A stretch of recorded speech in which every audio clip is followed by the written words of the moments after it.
Good morning, Crossroads. Welcome to our virtual church for a few more weeks. We hope that things begin to open up here very soon. I don't know about you, but my house is starting to feel like the Hotel California. You're familiar with the lyric, you can check out anytime you like, but you can never leave. So I'm ready for things to change. And very soon now, as early as next week, we'll be live from the auditorium again.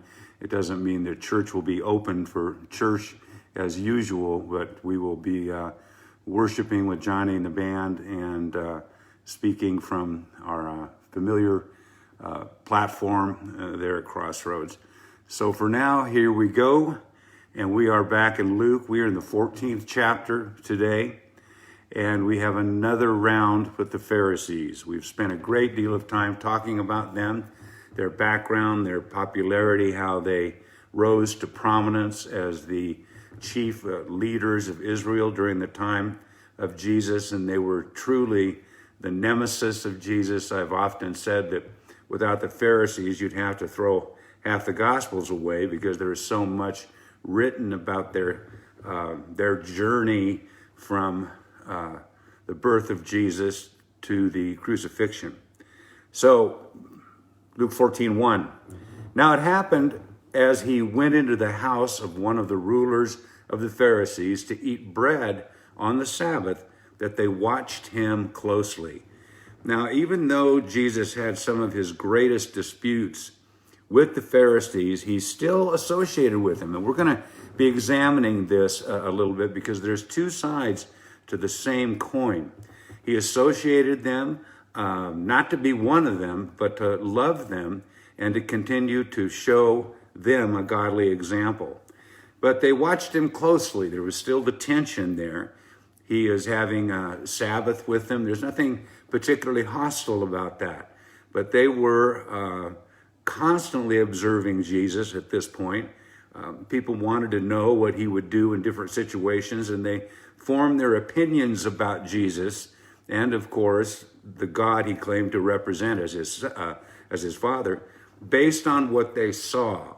So the word used for watching is the word used for interested and sinister espionage. Jesus was under scrutiny.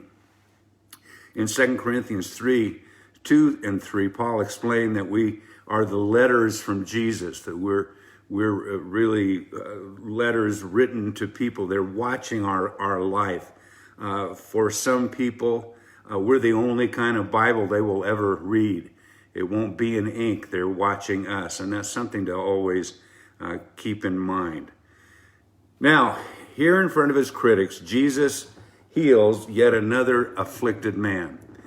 And behold, there was a certain man before him who had dropsy. We'll explain that in a moment. And Jesus answering spoke to the lawyers and the Pharisees. They're all gathered there. Is it lawful to heal on the Sabbath? But they kept silence. And he took him and healed him and let him go. As simple as that. So the dropsy, this is a man who's afflicted, but he's in the home of the rulers and one of the Pharisees. He's an invited guest. Now, this is very interesting. Some believe that this man who is ill and visibly ill, that we'll explain in a moment, some believe that he was invited simply to provoke Jesus, that he was a plant, to provoke Jesus into doing something that they could accuse him of.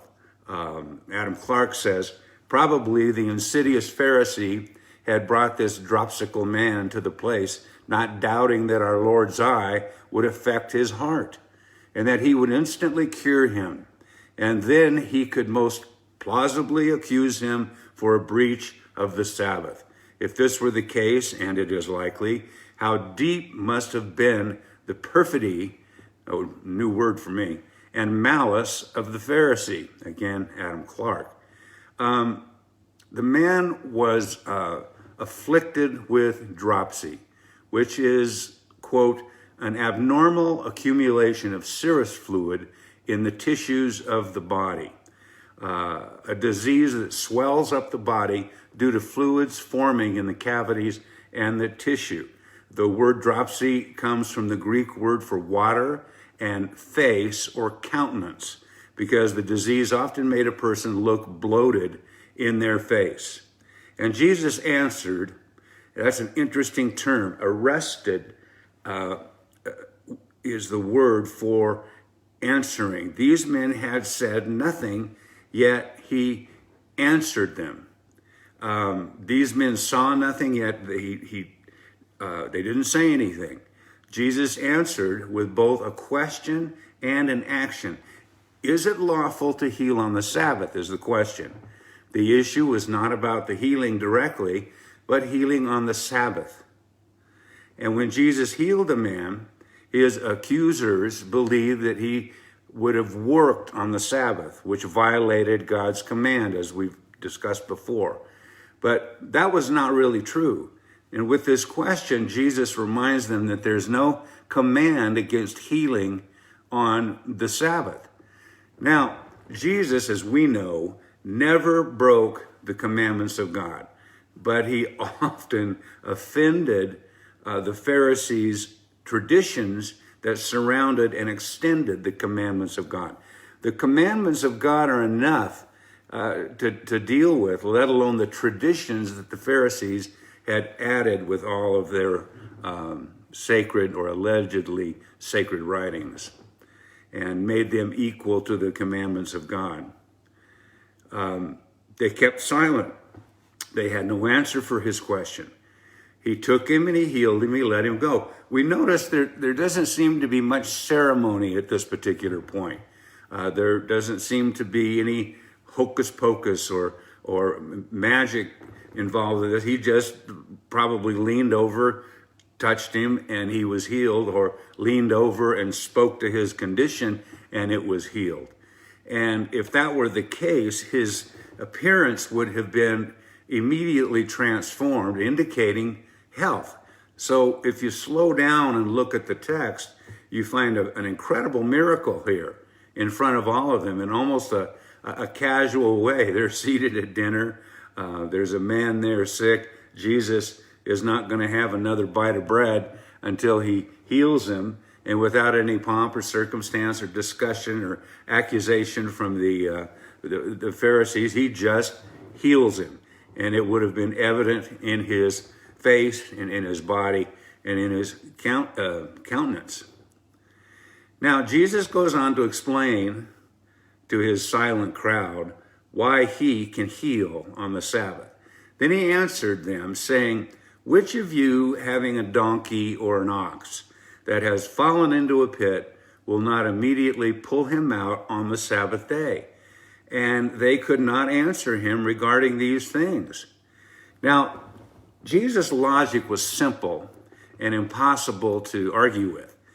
If it was allowed to help animals on the Sabbath, how much more was it right to help people who were made in God's image? If they said no, they would reveal themselves for who they really were, inhumane religious leaders, I would call them. And if they said yes, they would be breaking their own laws governing the Sabbath. So it's one of those kind of tie them in a knot questions that Jesus was well known for, because they thought they were intellectually ready for Jesus, but time after time they show themselves coming up short. They couldn't answer him regarding these things. Now, one reason they could not answer was that in using this analogy, and I think this is very important, he is appealing to something good in his accusers.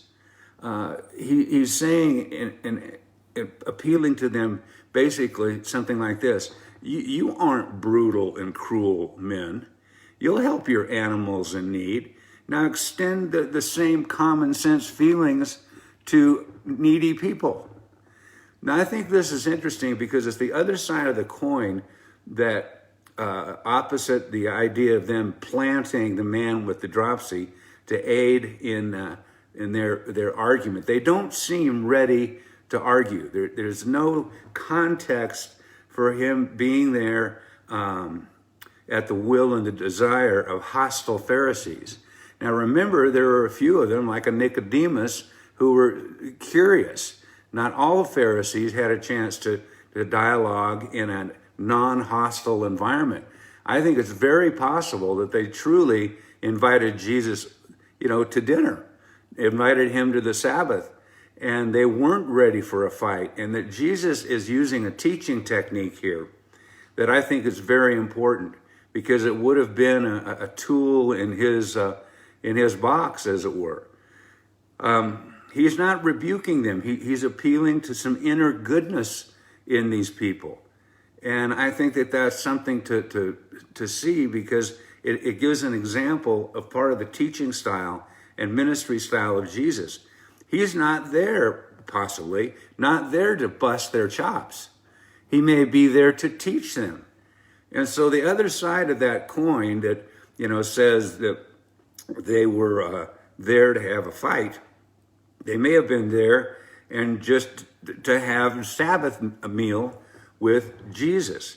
And so he appeals to them and says, you guys aren't really like this, are you? You wouldn't really treat your animals like that, would you? So what about this person? And it is, I think, a classic example of Jesus' ability to exhort, rebuke, and reprove people based on the need at the time. G. Campbell Morgan said, "Thus, while our Lord rebuked the wrong attitude and temper of these men, he did so by appealing to the best within them, calling them to be true to it. His purpose is not that of shaming men, but that of saving them." And I think that that's worthy of our consideration as we weigh both sides of this event. In verse 7, so he told a parable to those who were invited, and when he noted how they chose the best places, saying to them, now he tells a parable. Jesus is well known for his parables, and this is one. But it's very clear that he is, again, showing a skill that we should pay attention to. There are a lot of people that feel called to teach in some way, whether it's to children, young people, adults, or all the above. And it's important to look at Jesus' style of teaching. So this kind of parable is important because you break it down to the kinds of things he would do with the parable. It is a parable, but it's a real life illustration. It's something that he pulled upon the moment to give an example of. A real life illustration set alongside a biblical truth to give an example. Many of his parables were structured like this. Parables are not fables. Jesus didn't tell fanciful stories with morals attached. He took real life situations, familiar to everybody. He used a lot of agrarian examples because it was an agrarian society. And it is important when we teach, we can pull examples from life, put them alongside biblical truths, and the examples of the goodness of God are everywhere. And it's just something to know when and if you get serious about a calling to teach. Now, when he noted how they chose the best places, he had just seen them come into the home of the Pharisee, and Jesus noticed how strategic people were in placing themselves so as to be in the best places or the most honorable seats in the house, which was a big deal in Jesus' time, particularly on the Sabbath and special events. In Jesus' day, the seating arrangement at a dinner showed a definite order of the prestige of the people coming, the honor of the people coming, and a particular seat meant something. If you sat next to the most honored person in the place, and then the person that sat next to that person, and this person and that person, that made a statement for all. Now, we have some of that in our culture at banquets and wedding receptions and so on. But this was a much more of a practice in the times of Jesus. And his example here is basically what not to do. Don't take the highest place on your own initiative. Now, this might seem like an unusual point of instruction, but you might understand better as we examine the context. When you are invited by anyone to a wedding feast, do not sit down in the best place, lest one more honorable than you be invited by him, and he who invited you and him come and say to you, give place to this man, and then you begin with shame to take the lowest place. When you're invited by anyone to a wedding feast, a wedding party was one of the most important social occasions in Jewish life at that time. The seating arrangement at the table indicated one standing in the community. And he simply says, don't sit down in the best place. I'm going to help you out here with your social attitudes and practices. We don't have the same customs, but the principles are here. There are constant occasions in modern life where you can display your own sense of self-importance and pride and high opinion of yourself. And he warns, and then you begin with shame to take the lowest place. Now, what this reminds me of in my life is, excuse me, I, at a certain point in my life, went to a lot of, excuse me, a lot of pastors' conferences. And the meals at pastors' conferences, you're talking about hundreds of pastors at round tables. And there was always one table that was at the forefront where the key speakers would sit, and the leader of our movement, Chuck Smith, would be seated there. And occasionally I'd be invited to sit at that table. And on one particular occasion, I've got to be careful here, but there was one particular pastor, a very dear friend of mine. He's gone to be with the Lord since, but we all kind of referred to him as teacher's pet. He loved to sit wherever Chuck was and loved to be with him. And he was dear friends with Chuck and vice versa. And I'll never forget, I was doing some project working closely with Chuck. I think it was on a praise album or something like that. And I walk in the door, and of course the table had been mostly seated, and my teacher's pet person was sitting where he always sat, right next to Chuck. And I started to walk by, and Chuck waved me down and said, come on over, I need to talk to you, come on over and sit here. And he did that motion, that gesture with his hand and his head to my friend. And I'll never, ever forget the look on his face when Chuck indicated that he needed to scoot over and make a seat for me, because Chuck has something he wanted to talk to me about. That look was frozen in my memory. And I said to myself after that, I never want to be that guy that experienced, please scoot over so someone else can sit next to me. And I walked by that table, I think for years after that, not even glancing at an open seat. I just didn't want to be that guy. And as I was studying for this message, I just couldn't help but remember that particular incident. So what he's teaching is allow others, especially God, to promote or lift us up. Then we won't be in danger of being exposed as someone who exalted themselves. And you remember Psalm 75, 6 and 7.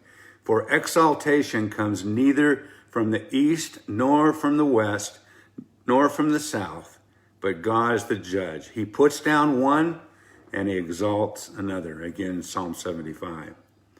Now he follows that up with what to do, which is take a lower place and let God move you up.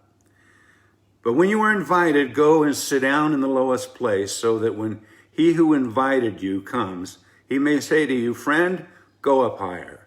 Then you will have glory in the presence of all those who sit at the table with you. For whoever exalts himself will be humbled, and he who humbles himself will be exalted. Go sit down in the lower place. You know, there's something great in being content with the place that God allows you to have in the kingdom. There's so much teaching on this, and so much we see in Jesus' practice of this, the humility of Jesus, and God being shown through the life of Christ. And again, we may be the only Bible that some people read, and what they see is what they get. Jesus wasn't merely teaching good manners, but a lifestyle that in lowliness and of mind esteems others better than themselves. That's Philippians 2:3. And it is a teaching. What I find so fascinating about this whole thing is that Jesus is teaching about the human ego and the human self-esteem or lack of it. It's a very popular subject today. And because we all have a sense of self-importance or a lack thereof, how we feel about ourselves, how we fit in society, how we measure up socially, how we measure up athletically coming up through grade school and so on, how we're measured intellectually and our IQ and our ability to get things, or our being slow to learn or fast to learn. And we learn right away by the reflection of others whether we're deemed beautiful, not so beautiful, or downright ugly. But Jesus is basically dealing with those feelings of exaltation or lowliness. And I think it's important to note that, because Jesus knows that we all have an ego, that we all have a sense of self-importance and, or as I said, lack thereof. And so when he says, friend, go up higher, then you'll have glory in the presence of those who sit at the table with you. This is again, an analogy that everyone would get. If the master of the feast were to raise you up to a more prominent place, then it would be more satisfying for your ego, your self-image, your self-worth for that time. But most of you know that every day is a new day, and that we can live for self-importance. We can live measuring how important we feel, where we are on the social scale of things, or man's riches, and measuring ourselves based on others. When the New Testament teaches, do not err, comparing yourselves one to another. It's wrong, but it's still there. It's something that if not decided upon, if not monitored, if not managed, can run your life. You can live your whole life based on what other people think, and measure yourself, and emotionally be affected way more than you need to. And so Jesus is dealing with this and basically saying, take the low seat. It's okay. Be content with where you are. And if God chooses to raise you up, and remember that it takes captains of tens, captains of 50s, captains of hundreds, and captains of thousands. And the pay is the same, the way I read 1 Corinthians 12. The pay is the same. And if there is such a thing as reward, which I believe there is, it is the ones that are last that'll be first, as we're going to see here in a moment. So the contentment of knowing God has raised you up. For whoever exalts himself will be humbled, and he who humbles himself will be exhausted. I've always kind of paraphrased the text in James, where humble yourself in the sight of the Lord, or he'll do it in front of a lot of people. And it's going to happen. It's a playing surface in the kingdom that's level. That is level with the concept of rewards, which we would study on another time. Again, we don't have the same cultural situation. as they did. But again, we all have self-images to deal with. So we have the opportunity to choose the low place, to be meek and humble. Was modeled well by Jesus for us. And the whole subtle idea of spiritual pride is very, very dangerous. You know, another thought about this is when we get our own position. Now, it's been said one way that if you strive to attain, you're going to strive to maintain. But if we get our own position, either through outward or subtle manipulation or pride, people will often do this and then sort of tip God with, oh, it's the Lord, it's the Lord, it's the Lord. But in our heart of hearts, we know it was us, our own calculation, our own scheming, our own grasping, our own grappling. Someone quoted George MacDonald when he said, in whatever man does without God, he must fail miserably or succeed more miserably. You know, Jesus is certainly the one to teach on this subject because he was the ultimate example of someone who deserved the highest place but took the lowest and then was granted the high place, Philippians 2. Now he goes on with this illustration, and it's kind of interesting. I think it's been well said, but he stays on it in verses 12 through 14. Then he also said to him who invited him. Now he goes to the host. When you give a dinner or a supper, do not ask your friends, your brothers, your relatives, nor rich neighbors, lest they also invite you back and you be repaid. But when you give a feast, invite the poor, the maimed, the lame, the blind, and you will be blessed because they cannot repay you. For you shall be repaid at the resurrection of the just. Now, the reason why I think he continues on in the same vein is this was not a hostile environment. This had not turned into a fight. And again, it leads me to believe this is I wouldn't call it a friendly environment because of the nature of the heart of the Pharisees, but I think he's going on and teaching because they're listening. And that's an important thing to be aware of, is when people are listening, you know you're winning in a discussion. They were not offended by the things that he had said so far, and I think it's proof that he had their ear, that he continues to go on and speaks the parable and then turns the whole thing personally upon the host of this Sabbath dinner. And I think that Jesus is succeeding in this conversation. One of the things that cause people to not share, to not exhort, to not have anything to do with conversations about Jesus is everyone's afraid that it's going to be hostile. And you would have expected this to be hostile. And it can turn at any particular minute when it comes to these guys, as we'll see. But I think that he goes on because they're interested. And it's important to be open to the fact that not everybody is hostile. Sometimes you'll be having a conversation that's downright anointed. And beware of that, because it's time for you to continue to hit the mark with people. When you give a dinner or a supper, do not ask your friends. Now, Jesus is speaking specifically to the host, and he saw that his host chose his guests from the usual sense of exclusion and inclusion, and it probably showed a lack of favoritism, the presence of favoritism and the lack of love and courtesy to others. And he says, do not ask is more properly translated, do not habitually ask.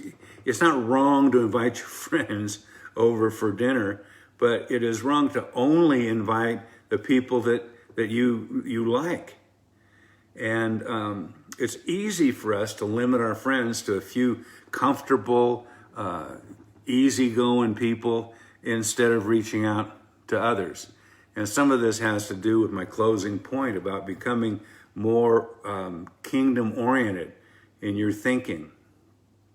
So Jesus here tells us to not associate with people only on the basis of what they can do for us, because that's self-centered living. We're called to follow Jesus, and he showed other-centered living. He was otherly, constantly. With that balance of going off and praying and being with the Father, Jesus' life is a beautiful example of tensions creating a balance, but that's another subject. But there's something really great about giving a gift to someone who can't repay it. That's the great thing about giving is giving when you don't expect anything. Giving something that a person wouldn't necessarily give themselves. And this is part of the more blessing that comes up in the teachings of Jesus. It is more blessed to give than to receive is a theme throughout the New Testament. And it helps to explain some of the pleasure God gets in giving the gift of salvation and giving multiple blessings to people. The Psalms are filled with the blessings of God. And I think that in and of itself is a subject worth study because he's so willing to bless us. This kind of living, it'll cost you something. Yet we will be repaid at the resurrection of the just. And really this introduces a whole economy of the kingdom, I would call it, or living with an eternal perspective. I know that one of the first things that happened to me after I became a Christian, and a large part of my ministry has been in evangelism. And I'll never forget the change that happened, to me after I became a Christian and how I saw other people. When I looked at other people before I was a Christian, I can only just think of myself, just like any other person with a self-centered perspective. How am I going to advance myself today? How am I going to make money? How am I going to get prestige? Whose car can I borrow when I was a teenager? And after I came to the Lord, it was like scales falling off my eyes. And as I looked at people, I would look at people, and my first question is, do they know the Lord? My first question would be, are their sins forgiven?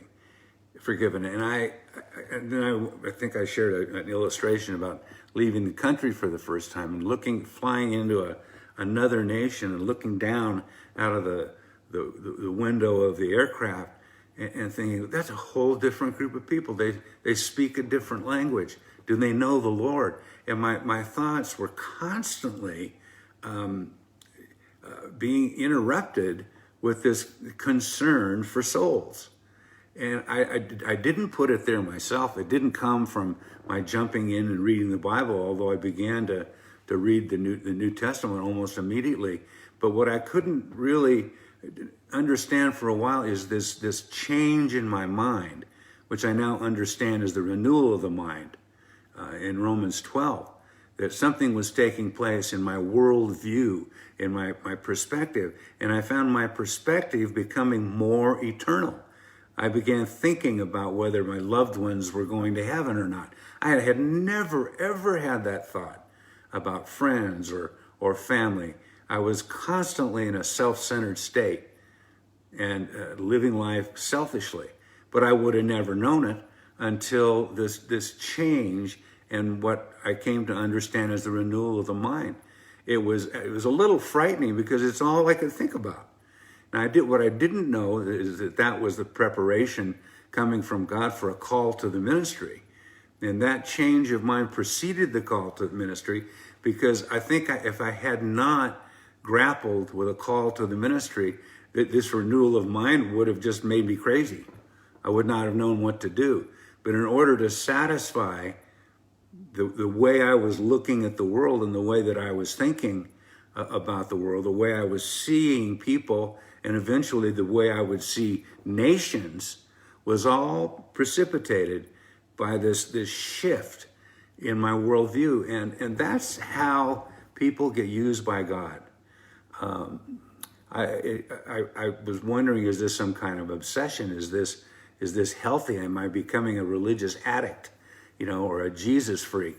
And all the above. But it was critical that I understand that, because that, again, was the precursor to being called to the ministry and being that focused on eternal issues. And if there's anything that I would have you take away from this time together, it would be that. The Lord, please show us the importance and help us live with an eternal perspective. In Jesus' name, amen.